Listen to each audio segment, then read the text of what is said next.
ప్రభువును మన రక్షకుడైన యేసుక్రీస్తు నామములో మనకందరికి శుభములు. ప్రియులారా, ప్రభువు మనల్ని ఈ విధంగా ప్రేమిస్తున్నాడు. మనం సజీవులమై ఉన్నామంటే ఆయన కృప. ఆయన మాట ద్వారానే మనం అందరం కూడా జీవిస్తున్నాము. దేవుని యొక్క మాటలు వినడానికి దేవుడు మనకు మంచి అవకాశం ఇస్తున్నాడు. ప్రార్థన చేయడానికి అవకాశం ఇస్తున్నాడు. ఉదయకాలంలోనే ఆయన సన్నిధిని చేరుకొనుటకు ప్రభు మనకు సహాయం చేస్తున్నాడు.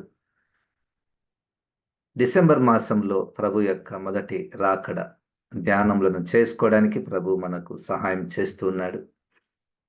మత్తయి సువార్త 1వ అధ్యాయము 22, 23 వచనాలను మనం చేసుకుందాము. మత్తయి సువార్త 1వ అధ్యాయం 22, 23. ఇదిగో కన్యక గర్భవతి అయి కుమారుని కనును, ఆయనకు ఇమ్మానుయేలను పేరు పెట్టుదురు అని ప్రభువు తన ప్రవక్త ద్వారా పలికిన మాట నెరవేరునట్లు ఇదంతయు జరిగెను. ఇమ్మానుయేలను పేరునకు భాషాంతరమున దేవుడు మనకు తోడని అర్థము. నెరవేరునట్లు ఇదంతయు జరిగెను. యేసు ఈ లోకంలోనికి వచ్చుట, పుట్టుట ఇదంతయు కూడా ముందుగానే ప్రవక్తల ద్వారా చెప్పబడినటువంటి మాటలు నెరవేర్పు. ఇది నెరవేరునట్లు జరిగాను.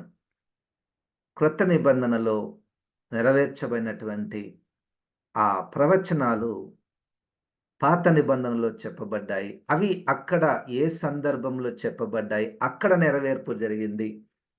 శరీర రీతిగా ఒక గుంపు దేవుని ప్రజలుగా పిలువబడుతున్నటువంటి ఇశ్రాయేలు యొక్క జీవితంలో అక్కడ నెరవేర్చబడింది.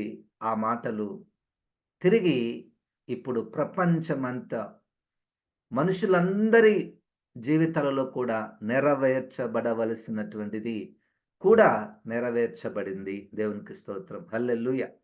ఇది దేవుని యొక్క ఒక పద్ధతి. ప్రభువు తన ప్రత్యక్షతలను మొట్టమొదటగా తాను ఎన్నుకున్నటువంటి ఆ ఇశ్రాయేలుకు ఇచ్చాడు.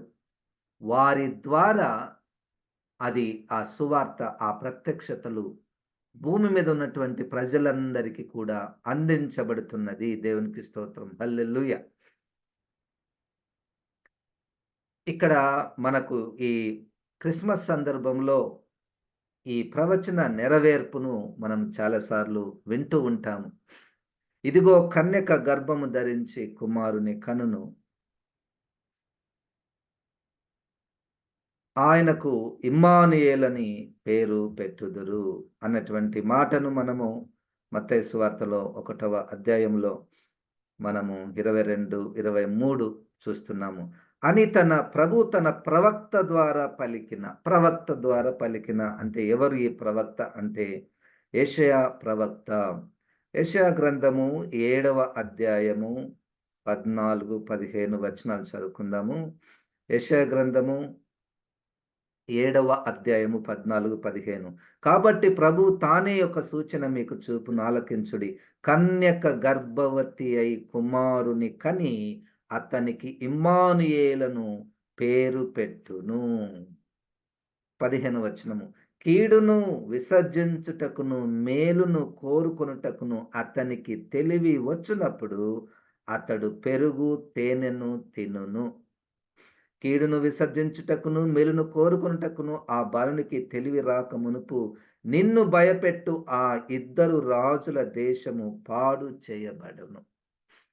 ఇప్పుడు మనము 2 పెద్ద సందేశాలను మనము వినబోతున్నాము. అంటే ఈ రోజే కాదు కానీ ముందు దినములలో మనం వినబోతున్నాము. మొట్టమొదటగా కన్యక గర్భము ధరించి కుమారుని కన్నును అన్నటువంటి మొట్టమొదటి పాత నిబంధనలో ఒక సందర్భములో చెప్పబడినటువంటి మాట అక్కడ నెరవేర్చబడినది. అక్కడ ఎవరు పుట్టారు, అక్కడ కన్యక ఎవరు, గర్భం ధరించి కుమారుని కన్నది ఈ మాటలు ఎవరు చెప్పారు?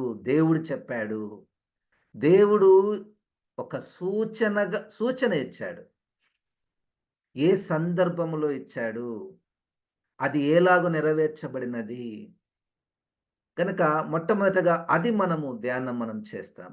తర్వాత క్రొత్త నిబంధనకు వచ్చే లోపల ఇక్కడ కన్యక ఎవరు? పుట్టినటువంటి కుమారుడు ఎవరు? దేవుడు మనకు తోడని దాని యొక్క ఇమ్మానుయేలు అని పేరు పెట్టుదురు. సో, ఈ విధంగా మనము పాత నిబంధన, క్రొత్త నిబంధన మనము ఆ సందర్భాలను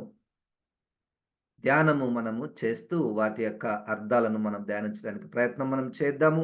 ఇది కొంత అంటే మనము ఈ క్రిస్మస్ సందేశంలో సాధారణంగా ఆహ్, మత్తయి సువార్తలు, లూకా సువార్తలు చెప్పబడినటువంటి సంగతులను ఎక్కువగా మనము వింటూ ఉంటాం, చూస్తూ ఉంటాము. వాటిలో అనేకమైనటువంటి లోతైనటువంటి విషయాలు మనము నేర్చుకుంటూ ఉంటాము. చాలా తక్కువ సార్లు ఈ ప్రవక్త కాలంలో చెప్పబడినటువంటి ఈ మాటకు అర్థాలను మనం తక్కువ సార్లు వింటూ ఉంటాము. వాటిని తిరిగి వినడానికి దేవుడు మనకు అవకాశం ఇస్తున్నాడు. ఇది నిదానంగా మనం ధ్యానించవలసినటువంటి అంశము. నేను దీనికి ఏం పేరు పెట్టానంటే, పెరుగు తేనెల క్రిస్మస్. పెరుగు తేనెల క్రిస్మస్. ఎందుకు ఆ మాట పెట్టవలసి వచ్చిందంటే, కుమారుడు ఈ కన్యకకు పుట్టినటువంటి కుమారుడు పెరుగు తేనెలను తింటున్నాడు. ఆ పెరుగు తేనెనటువంటిది దేనికి సూచన అంటే, ఒక క్షేమము, ఒక సమృద్ధి, ఒక గుడ్ న్యూస్, ఒక శుభవార్త. దానికి గుర్తు యేసు పుట్టుక ద్వారా ఒక శుభవార్త, ఒక సమృద్ధి, ఒక సంతోషము కలుగుతుంది. ఇది పాత నిబంధనలో 7వ అధ్యాయములో జరిగినటువంటి సంఘటనలు మనము చూస్తున్నాం. ఇక్కడ మనకు పాత నిబంధనలో 7వ అధ్యాయంలో ఒక నలుగురు రాజులు మనకు కనపడతారు. జాగ్రత్తగా విందాము. మనము ఈ సందేశాల ద్వారా 2 పనులు చేస్తున్నాము. ఒకటి, వాక్యాన్ని మనం నేర్చుకుంటున్నాము. వాక్యాన్ని మనం నేర్చుకుంటున్నాము. వాక్యములో ఏం చెప్పబడింది వాటిని మనం నేర్చుకుంటున్నాము మొదటిది. రెండవది, నేర్చుకుంటున్నప్పుడు మనము ఆత్మీయంగా ఎదగడానికి కొన్ని ఆత్మీయ పాఠాలను కూడా ప్రభు ప్రేరేపించిన రీతిగా మనము నేర్చుకుంటున్నాము. గనుక వాక్యాన్ని నేర్చుకునేటటువంటి అవకాశమును కూడా ప్రభు మనకు దయచేస్తూ ఉన్నాడు. నేను ఇంతకుముందే చెప్పాను, ఈ ప్రవచనము సందర్భములను వివరించుట మనం చాలా తక్కువగా చూస్తూ ఉంటాము. గనుక ప్రభు వాటిని ధ్యానించడానికి మనకు అవకాశం ఇస్తున్నాడు. దేవునికి వందనాలు. యెషయా గ్రంథము 7వ అధ్యాయములో 14, 15 వచనంలో ఒక కన్యక గర్భం ధరించి కుమారుని కన్నది. ఇప్పటి నుంచి జాగ్రత్తగా విందాము. 8వ అధ్యాయములో యెషయా గ్రంథంలో ఇంకొక స్త్రీకి ఇంకొక కుమారుడు పుడతాడు. అదొకటి. 9వ అధ్యాయంలో మనకందరికి తెలుసు, 6వ వచనంలో, ఇదిగో శిశువు పుట్టెను, కుమారుడు అనుగ్రహించబడెను, ఆయన భుజముల మీద రాజ్యభారముండును. ఈ మాటలు మనకు 9వ అధ్యాయంలో యెషయా గ్రంథంలో మనం చూస్తాం.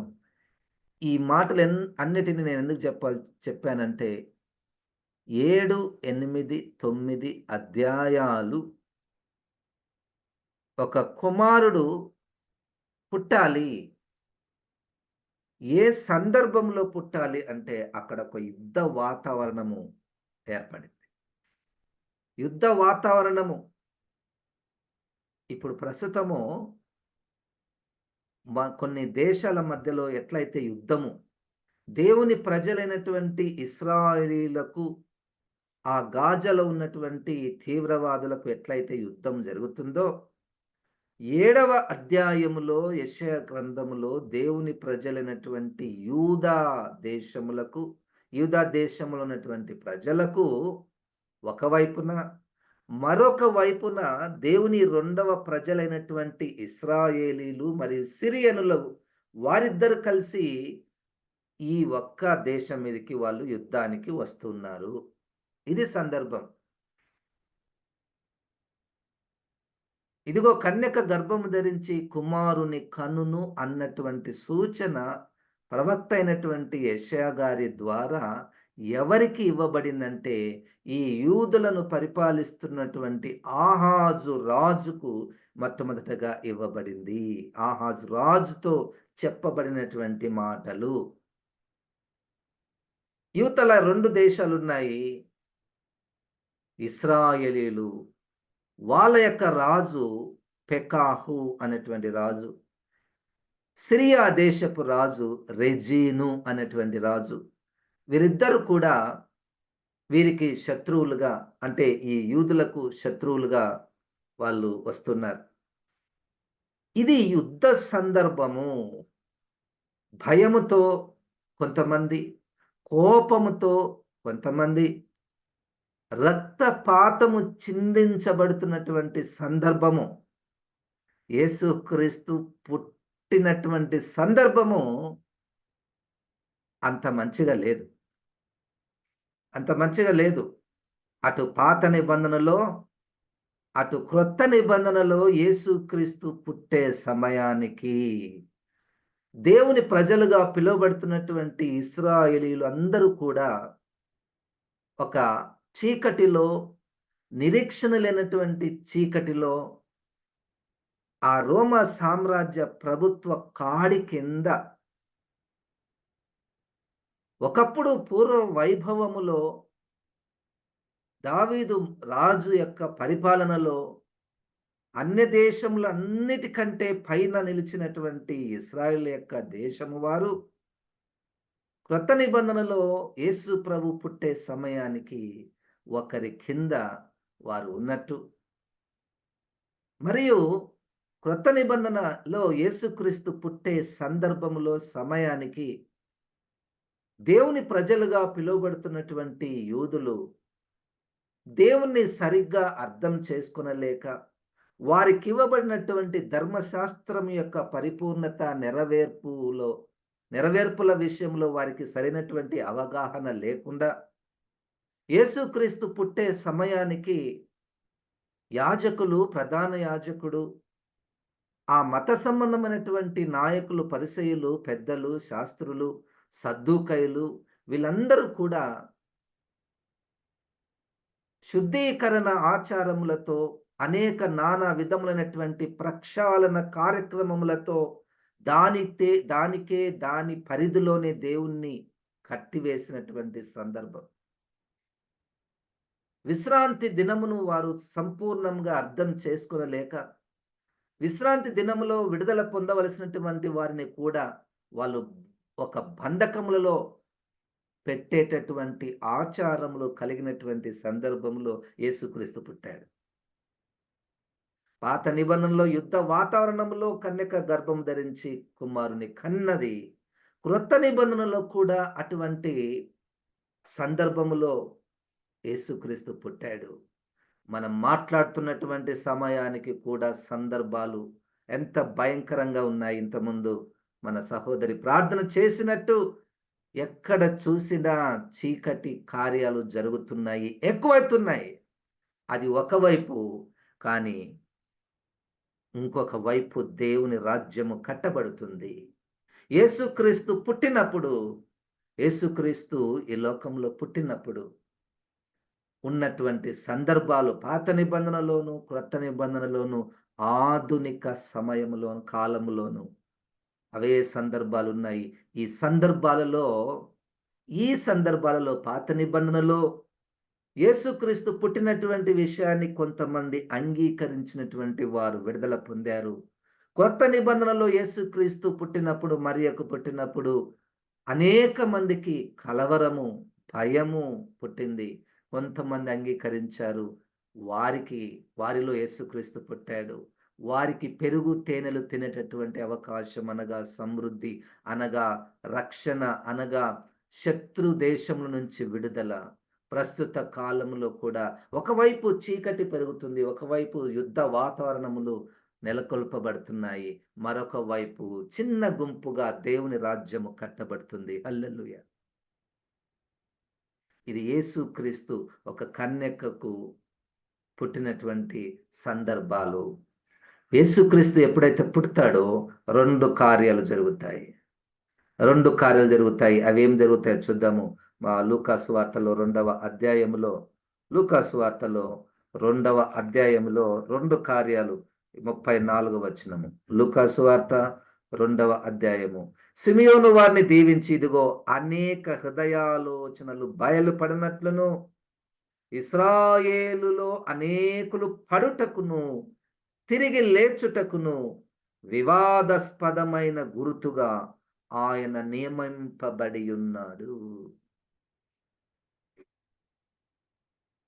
హృదయాలు బయటపడిపోతాయి. యేసుక్రీస్తు పుట్టుటలో హృదయాలు బయలుపడిపోతాయి. అనేకులు పడిపోతారు, లేస్తారు. పడిపోయేవారు ఉన్నారు, తిరిగి లేచువారు ఉన్నారు. వివాదాస్పదమైన గురుతుగా ఈయన నియమింపబడి ఉన్నాడు. ఈయన క్రీస్తు, పుట్టినటువంటి ఈ యేసుక్రీస్తు వివాదాస్పదమైనటువంటి గుర్తుగా ఉన్నాడు.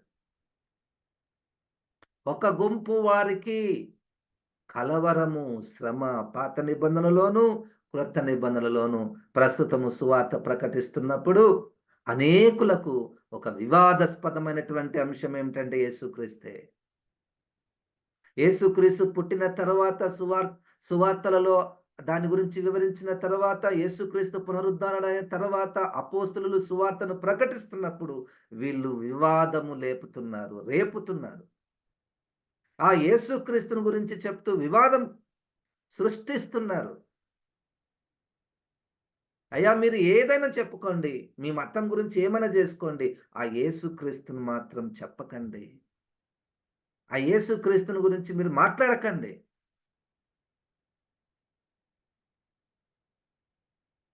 చాలా కాలం కిందట మేము సువార్తను చెప్పడానికి కొన్ని గ్రామాలకు వెళ్ళినప్పుడు, అయ్యా యేసుక్రీస్తుని మీరు నమ్ముకోండి అని చెప్పినప్పుడు అవతల వ్యక్తి ఏమన్నాడు తెలుసా? యేసుక్రీస్తుని నమ్ముకుంటే ఈ కళ్ళు మానేయాలంట కదా సార్, మేమెట్లా మానేసేది? సారాయి తాగడము మానేయాలంట కదా యేసు ప్రభుని నమ్ముకుంటే. చూడండి, వాళ్ళు ఒక రకమైనటువంటి సంతృప్తిలో ఉన్నారు. ఆ చీకటిలోనే వాళ్ళు సంతోషంగా ఉన్నారు. ఇప్పుడు యేసుక్రీస్తుని తీసుకొని వస్తే ఆ సంతోషం పోతది. కనుక మాకు యేసుక్రీస్తు వద్దు. ఒక వివాదాస్పదమైనటువంటి గుర్తుగా ఉన్నాడు 35వ వచనంలో. మరియు నీ హృదయములోనికి ఒక ఖడ్గము దూసుకొని పోవునని ఆయన తల్లి అయిన మరియతో చెప్పెను. ఒక ఖడ్గము. ఇక్కడ మరియా ఇశ్రాయేల్ యొక్క ప్రజలకు ఒక గుర్తుగా ఉన్నది. ఇశ్రాయేలీలలోకి ఒక ఖడ్గము దూసుకొని పోయేటటువంటి సమయం. యేసుక్రీస్తు పుట్టినప్పుడు majority of so called people of God were troubled and perplexed. దేవుని ప్రజలుగా పిలువబడుతున్నటువంటి అనేకులకు కలవరము, భయము ఏర్పడింది. ఇది యేసుక్రీస్తు పుట్టినటువంటి సందర్భం.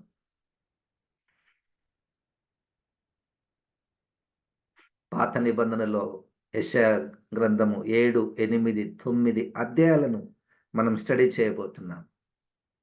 ఆ స్టడీ చేస్తున్నప్పుడే కొత్త నిబంధనలో యేసు ప్రభు పుట్టినటువంటి సందర్భంలో జరిగినటువంటి కార్యాలు, ప్రజల యొక్క వరల్డ్ వ్యూని మనం స్టడీ చేయబోతున్నాం.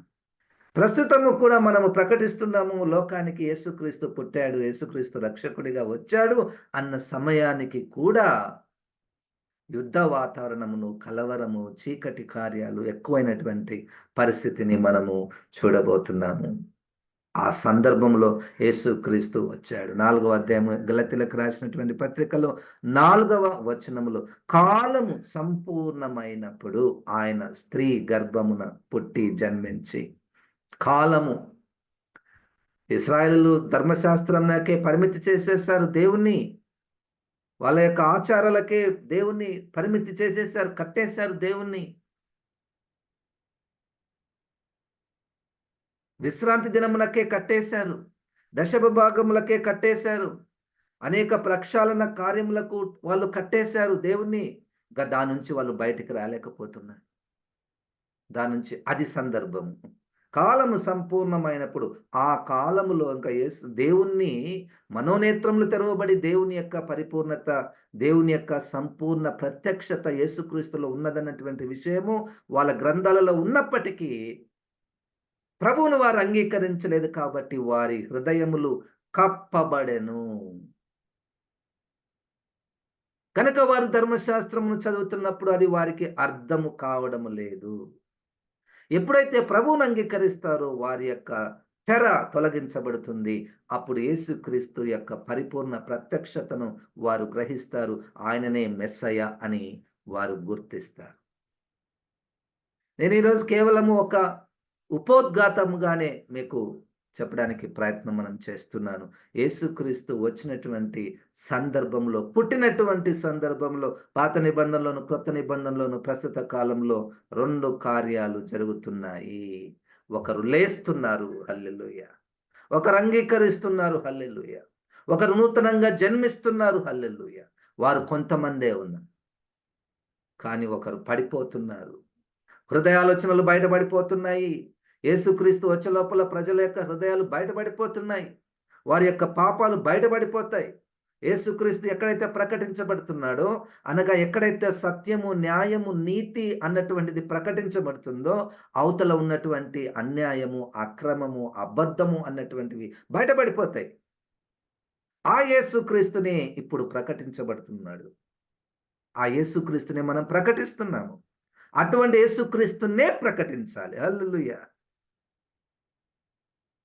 అట్లా కాకుండా ఈ యేసుక్రీస్తు కూడా will can match the life style that you have adapted to enjoy with the earthly pleasures అన్నట్టుగా మనం సువార్తను ప్రకటించకూడదు. ఇప్పుడు చీకట్లో జీవిస్తున్నటువంటి వారికి నేను ప్రకటిస్తున్నటువంటి యేసుక్రీస్తు సరిపోతాడా? ఈ యేసుక్రీస్తు కూడా yes, let them live as they are. నీ ఇష్టం వచ్చినట్టు నువ్వు జీవించొచ్చయ్యా. See, here is another added tool to add to your pleasures. ఈ యేసుక్రీస్తు కూడా నీవు జీవించే జీవితానికి యెస్ అంటాడు. అన్నటువంటి యేసుక్రీస్తు ప్రకటించబడడం లేదు. నిజమైనటువంటి యేసుక్రీస్తును ప్రకటిస్తే అవతల వ్యక్తికి కలవరము, భయము. ఎందుకంటే ఈ యేసుక్రీస్తు వచ్చినటువంటి యేసుక్రీస్తు ఈ ఇజ్రాయెల్ యొక్క ట్రెడిషన్స్‌ని చెల్లాచెదరం చేసేస్తాడు, పగలగొట్టేస్తాడు. అనేకులు భయపడిపోతారు. వివాదములేస్తది, కొట్లాటలు స్టార్ట్ అయితాయి యేసుక్రీస్తుని ప్రకటిస్తే. అట్లా క్రొత్త నిబంధనలోను, పాత నిబంధనలోను, ప్రస్తుత కాలంలోను యేసుక్రీస్తు వచ్చి విశ్రాంతి దినమును గురించి చెప్పే లోపల వాళ్ళ మైండ్‌లు పగిలిపోయినాయి. విశ్రాంతి దినము మన కొరకున్నది. మనము విశ్రాంతి దినం కొరకు లేము. దినములు మన కొరకున్నాయి. మనము దినముల కొరకు లేము. దినములు మనల్ని శాసించకూడదు. మనము దినములను శాసించాలి అన్న లోపల ఒకటే. ఇక ఎన్నో యేసుక్రీస్తు అడుగడుగున వివాదమే. అందుకని అపోస్తలులు కూడా యేసుక్రీస్తు గురించి ప్రకటిస్తున్నప్పుడు, అయ్యా మా లోకం ఇప్పుడు బాగానే ఉంది, మంచిగా గుండ్రంగానే ఉంది. మీరొచ్చారు ఈ లోకాన్ని మీరు తలక్రిందులుగా చేసేస్తున్నారు. ఏం ప్రకటిస్తున్నారు మీరు? యేసుక్రీస్తు పుట్టుక వివాదాస్పదమైనటువంటిది ఒక కోణము. అది పెరుగు, తేనెలు తినేటటువంటి సమృద్ధితో కూడుకున్నటువంటిది. మిగిలినటువంటి శేషముతో కూడుకున్నటువంటిది. వారు వెలుగును చూస్తారు. వారు క్రీస్తును నిజముగా అంగీకరిస్తారు. ఏ గుంపులో ఉందాము? యేసుక్రీస్తు పుట్టాడు. యేసుక్రీస్తు పుట్టిన తర్వాత ఎక్కడ పుట్టాడు? బెత్లెహేంలో పుట్టాడు. తర్వాత ఎక్కడ పుట్టాడు? నాలో పుట్టాడు. నాలో పుట్టాడా లేదా? ఎట్లా మనం తెలుసుకోవాలి? ఈ 2 గుంపులున్నాయి. ఈ 2 గుంపులలో నేను ఏ గుంపులో ఉన్నాను? నేను మైనారిటీలో ఉన్నానా? శేషములో నేను ఉన్నానా? సత్యమును, నీతిని నేను వాటిని అడాప్ట్ చేసుకున్నానా? వాటిని ఆధారం చేసుకొని నేను జీవిస్తున్నానా? అయితే రెండో గుంపులో కూడా యేసుక్రీస్తు ఉన్నాడు. ఆ గుంపులో నువ్వు చేసే కార్యాలన్నిటికి యేసుక్రీస్తు ఏమన్నాడు? ఆయన యెస్ అని చెప్తుంటాడు. ఏమైనా చేయొచ్చయ్యా. నువ్వు అప్పుడప్పుడు ఆదివారం ఒక గుడికొచ్చి పో. అప్పుడప్పుడు నువ్వు దశమ భాగాలు ఇచ్చిపో, ఏదన్నా కానుకలు ఇచ్చిపో, ఏదన్నా కార్యక్రమాలు చేయి. నువ్వు జీవించే వాక్యానికి విరుద్ధమైనటువంటి జీవితాన్ని గురించి ఏమి అననటువంటి యేసుక్రీస్తు గూడా పుట్టాడు.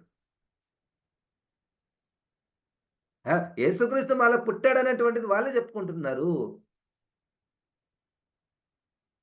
కానీ ఇక్కడ ఏమైతుందంటే ఒక వివాదము. యేసుక్రీస్తు పుట్టుట ద్వారా 2 చీలిక వస్తది. లోకము నుండి వేరుపడి జీవించాలి. ఈ లోకం నుంచి ఎట్లా వేరైతది? యేసుక్రీస్తు ద్వారా. మనం అనుకుంటాం, మంచి మాటలు చెప్తాం. Jesus has come to give us peace. Jesus has come to give us unity. No. Yesukristu వచ్చిన తరువాత వివాదం. ఒక గుంపు వారికి. ఇంకొక గుంపు వారికి సమాధానం. ఒక గుంపు వారికి ఖడ్గము. ఇంకొక గుంపు వారికి సమాధానం. ఏ గుంపులో మనం ఉన్నామో మనం పరీక్షించుకోవాలి. మనం మైనారిటీగా కనపడతాము. అవతల వాళ్ళు మెజారిటీ. వాళ్ళు చాలా మందున్నారు. వాళ్ళు చాలా సంతోషిస్తున్నారు. లోకంలో దొరికేటటువంటివన్నీ కూడా ఏ భయం లేకుండా ఇది వాక్యానికి సరిపోతుందా? లేదన్నటువంటి పరీక్ష చేసే సమయం కూడా లేదు వాళ్ళకు. Please tell me whatever you want us to perform, we'll do it to gratify our fleshly desires. చెప్పండి, మాకు ఏ కార్యక్రమం చేయాలి? మాకు సంతోషం పెట్టేటటువంటి కార్యక్రమం ఏదైనా మేము చేస్తాము. ఇంకొక గుంపు వారు క్రీస్తును సంతోషపెట్టేటటువంటి కార్యక్రమం ఏదైనా ఉందా? Then we celebrate that. దేవుని యొక్క రాజ్యమును, దేవుని యొక్క రాజ్య విలువలతో కూడుకున్నటువంటి రాజ్యాన్ని కట్టేటటువంటి కార్యక్రమం ఏదైనా ఉందా? Will do that. మా శరీరేచ్ఛలను తీర్చుకునేటటువంటి కార్యక్రమం ఏదైనా ఉందా? అది కూడా మేము చేస్తామనేటువంటిది మెజారిటీ.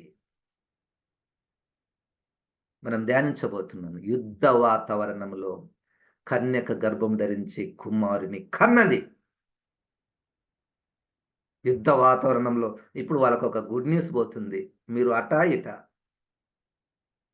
ఇటు వస్తారా? అటు పోతారా? యుద్ధం ఆపడానికి ఒక సూచన వస్తుంది. ఈ కలవరములు ఆపడానికి ఒక సూచన వస్తుంది. భయము తీసివేయడానికి ఒక సూచన వస్తుంది. ఆ సూచన యేసుక్రీస్తు పుట్టుట. ఇదే విషయాన్ని మన వ్యక్తిగత జీవితాల్లోనికి తీసుకొని వస్తే మనలో భయము, కలవరము, కుటుంబంలో కొట్లాటలు, యుద్ధాలు, ఇదిగో యేసుక్రీస్తుని ఆహ్వానించేసి, యేసుక్రీస్తుని కోరుకో. యేసయ్య నువ్వు మా ఇంట్లో పుట్టాలి. నా జీవితంలో నువ్వు పుట్టాలి. నువ్వు నాకు కావాలి. నువ్వు నాకు కావాలి. కొంతకాలము యేసుక్రీస్తును అంగీకరిస్తే అక్కడ నీకు అవతల వ్యక్తులకు పోరాటము, అపోజిషన్. కానీ ప్రభువు గొప్పవాడు. ప్రభు వచ్చిందే మనల్ని రక్షించడానికి. ఏదో నీకు సూచన ఇస్తున్న ఆహాజు రాజు, నువ్వు భయపడుతున్నావు కదా, నీకొక సూచన ఇస్తున్నా. కన్యక గర్భం ధరించి కుమారుని కనును. వాడు కీడును విసర్జించి మేలును చేపట్టుటకు ఆ సమయానికి నీ శత్రువులు నాశనం అవుతారు. ఆ బాలుడు పెరుగు తెనులు తినును. నీవు నీ ప్రజలు సుఖశాంతులతో ఉంటారు. ధ్యానిద్దాము. నిదానంగా ధ్యానిద్దాము. నేను మీకు కేవలం ఒక సందర్భాన్ని, ఒక ఉపోద్ఘాతాన్ని మాత్రమే ఇచ్చాను. ప్రభువు మనకు వాక్యాన్ని సరిగ్గా అర్థం చేసుకోవడానికిని, వాటిలో ఉన్నటువంటి పాఠాలను మనం నేర్చుకోవడానికి సహాయము చేయనుగాక. ప్రార్థన. జీవం గల తండ్రి, మాకు ఇచ్చినటువంటి ఈ మాటలను బట్టి నీ కొందనాలు దీవించుము. ఈ మాటలు ప్రభా మేము సరిగ్గా అర్థం చేసుకోవడానికి మమ్మల్ని సర్వసత్యంలోనికి నడిపించమని ప్రభా నీవే మాతో మాట్లాడి మేము సత్యములో సమాధానములో ఉండుటకు ప్రభా సహాయం చేయమని యేసు నామమున ప్రార్థిస్తున్నాం తండ్రి. ఆమెన్. ఇప్పుడు మన పరమ తండ్రి అయిన దేవుని యొక్క ప్రేమయు, ప్రభువైన యేసు క్రీస్తు యొక్క కృపయు, పరిశుద్ధాత్మ దేవుని యొక్క సహవాసం మనకందరికీ సదాకాలము తోడై ఉండును గాక. ఆమెన్. ఆమెన్. దేవుడు మనల్ని దీవించును గాక.